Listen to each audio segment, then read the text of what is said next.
Friends, আজকের recipe লতি prawn কারি। নামটা শুনে ভয় পাচ্ছেন তো? না না না, ভয় পাওয়ার কিছু নেই। খুবই সহজ একটি রান্না। এর জন্য লতি লাগবে, চিংড়ি মাছ লাগবে। আর যারা কোনোদিন লতি কাটেননি তারাও এই ভিডিওটা দেখলে খুব সহজে কিভাবে লতি কাটতে হয় শিখে যাবেন।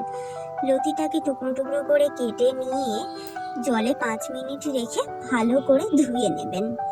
তারপরে এই রেসিপিটা করতে লাগছে চিংড়ি মাছ কুচি, কাঁচা লঙ্কা কুচি, টমেটো কুচি আর অল্প একটু রসুন বাটা। আমরা আদা দিইনি, আপনারা প্রয়োজন হলে দিতে পারেন। এবারে একটা কড়াইতে হালকা তেলটা গরম হলে গোটা জিরে দিয়ে তারপরে আস্তে আস্তে করে তাতে কাঁচা লঙ্কা কুচি, পেঁয়াজ কুচি দেবেন। সেটা একটু নেড়ে চেড়ে নেওয়ার পরে ওর মধ্যে লতিগুলো সব দিয়ে দেবেন। দিয়ে একটু আবার হালকা একটু নেড়ে নেবেন। তারপরে আস্তে আস্তে হলুদ গুঁড়ো দেবেন, টমেটো কুচিটা দেবেন। দিয়ে ভালো করে নেড়ে চেড়ে নেওয়ার পরে লাল লাল হলে একটু জল দিয়ে দেবেন। জলটা আপনাদের প্রয়োজন মতো।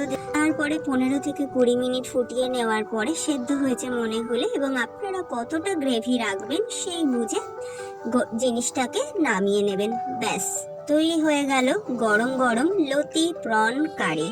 কি ভয় লাগছে রেসিপিটা দেখে? আর ভয় পাবেন না, দেখবেন কালই আপনারা সবাই বলবেন লতি নিয়ে আসো, আমরা লতি করছি। আর ভিডিওটা ভালো লাগলে কমেন্ট করবেন, লাইক করবেন, সাবস্ক্রাইব করবেন।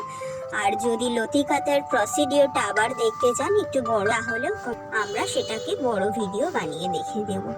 কেমন হয়েছে বন্ধুরা জানাবেন। বাই, টাটা, ভালো থাকবেন।